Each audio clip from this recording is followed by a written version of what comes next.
Hey all you lovely people, welcome back to DIY Savvy Mommy and welcome if you're new here. Wish you all a very happy new year and I hope the new year's treating you well. This is the first DIY long video of this year, so let's get started. I'm making a beautiful heart-shaped dream catcher for the Valentine season.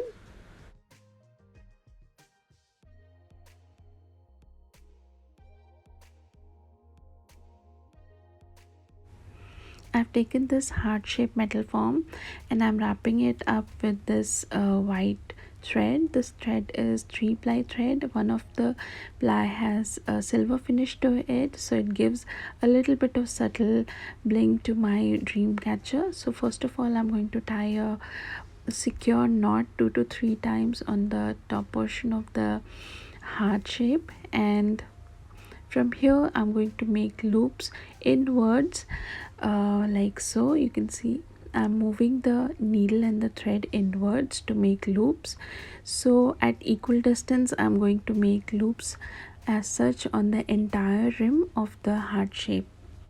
I'm trying to make the loops equidistant from each other, and I'm going to just pull the thread inwards and make loops all around the heart shape like so. You can take a circle shape also if you want a circular dream catcher, but since I was making it for Valentine, so I took this heart shape one. For the thread, you can take macrame thread or embroidery thread or even twine or wool, and they all work just fine.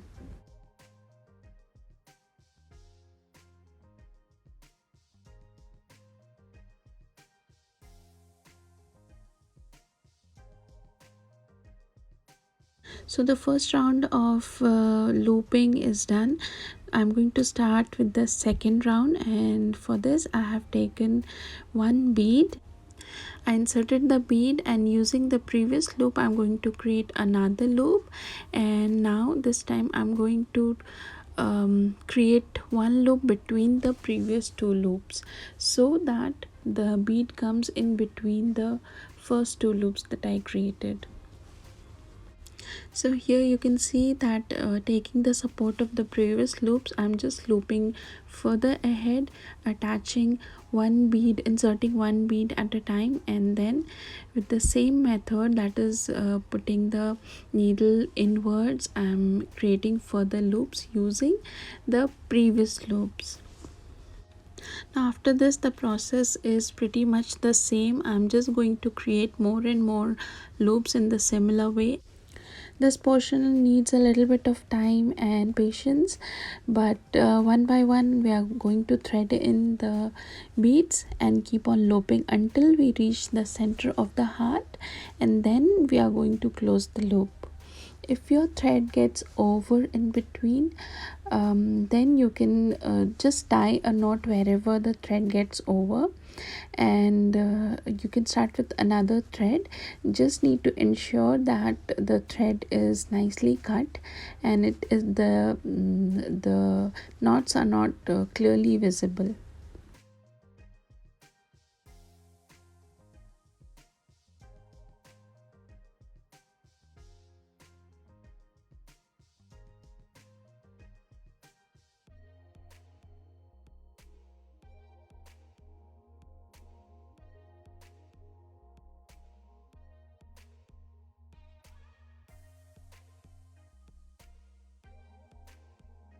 To start the next line, this time I'm going to take the thread from the one end of the bead to the other so that all the beads are attached using a single thread, and when I pull them, all the beads can come together.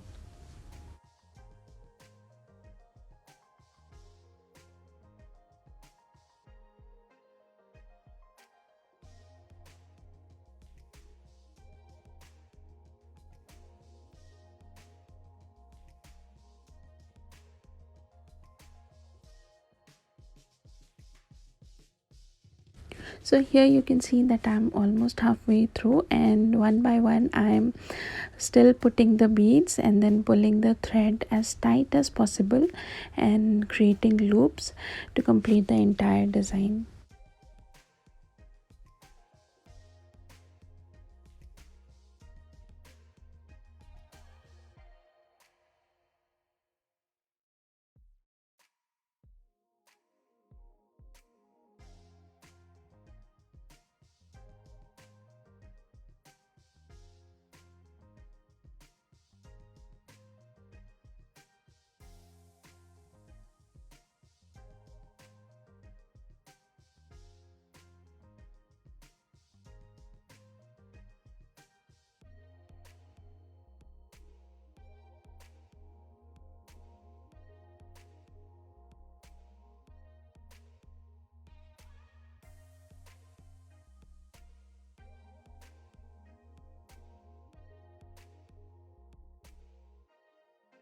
So now I'll be closing the loop, and for that I'm just pulling the thread as tight as possible, and I'm going to make 2 or 3 more loops and tie very secure knots so that the entire pattern is very tight, it doesn't loosen up, and the design looks perfect.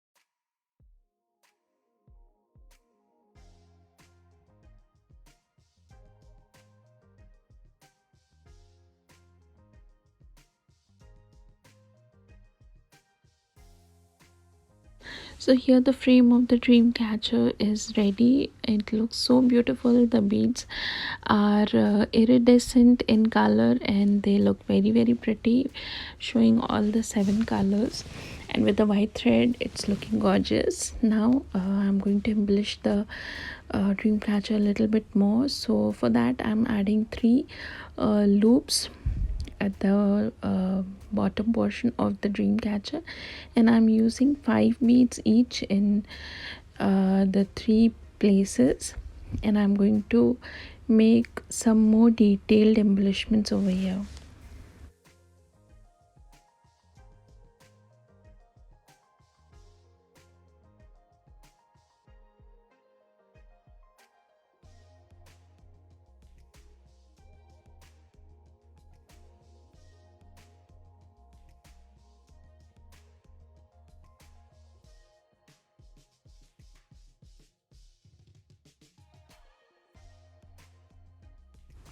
Next I have taken some ribbon and these purple roses, and I'm going to embellish some more.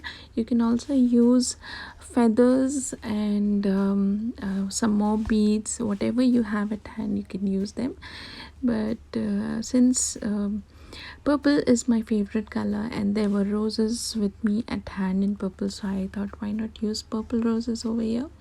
And I'm just gluing the roses in the in threes, and I'm going to tie some ribbon on either sides of the heart like so. And this is my dream catcher almost done.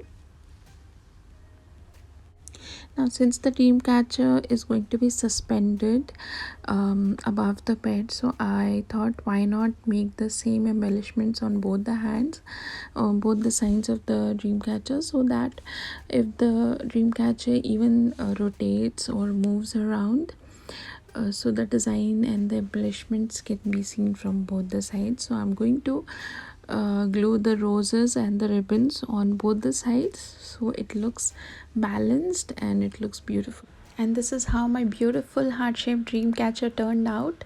It looks gorgeous, and I have hung it by the bedside and it looks super pretty. Let me know in the comment section below how you enjoyed today's video, and if you like more such videos, do subscribe to my channel, and I'm going to bring more fun DIYs for you. Thanks a lot for watching once again, and I shall see you all very soon in the next video. Till then, bye bye and take care.